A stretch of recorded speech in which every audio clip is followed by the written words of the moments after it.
Hi guys! Welcome back sa channel natin na sobrang tagal na hindi nakapag-upload.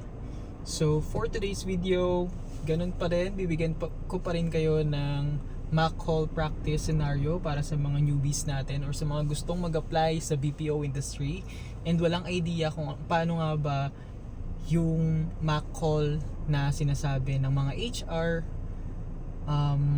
So huwag na natin patagalin, let's go! So, bigyan ko lang kayo ng konting idea. So, this mock call practice ay about sa past due cash loan. So, this is for international account. So, yun. Basically, English yung conversation. Okay? Let's go. Ring, ring. Good morning. May I speak with Mr. Cruz, please? By the way, this is Chris from T Financial. How are you doing today? Doing pretty good. This is Cruz speaking. Sounds great. Once again, this is Chris calling from T Financial regarding your cash loan. But before we proceed, I would like to inform you that this call may be recorded for quality and training purposes. Can you please verify your full name along with your birth date for security purposes, please?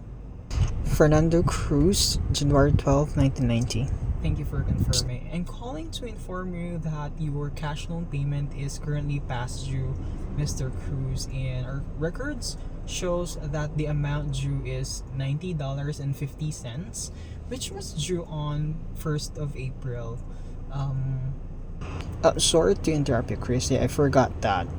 Oh, no worries. We want to help you avoid additional penalties and keep your account in good standing. Would you be able to settle the payment today, or when would be a convenient time for you to make the payment? I'll pay tomorrow, Chris.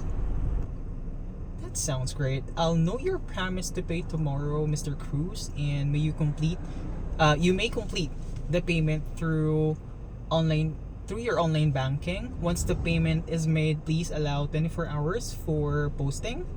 Once again, this is Chris. Thank you for your time today, Mr. Cruz. And if you have any questions, feel free to contact us and have a great day. Bye-bye for now. So yun guys, yung isang magandang mock call practice na yun, ginawa ni agent. Bigyan ko lang kayo ng mga idea kung ano nga ba yung ginawang maganda ni agent during the conversation sa customer na yun. So number one is yung proper greetings. Nandun yung proper greetings. Sinabi niya good morning. Or whatever time na hinahandle nyo sa account nyo, of course, applicable yung greetings natin, which is good morning, good afternoon, or good evening. So it's really important din sa sa mga call natin sa call center.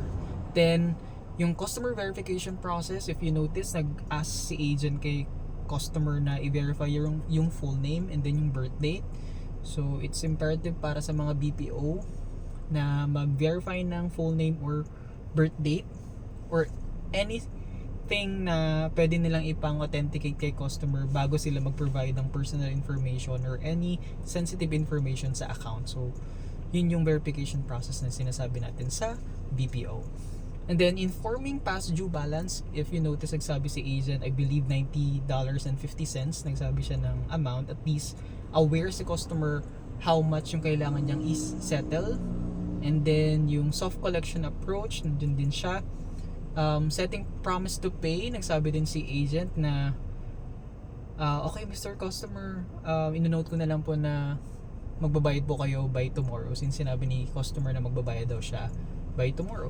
And then professional closing, so nandun pa rin yung thank you, nag-thank you siya kay customer bago niya i-end yung call.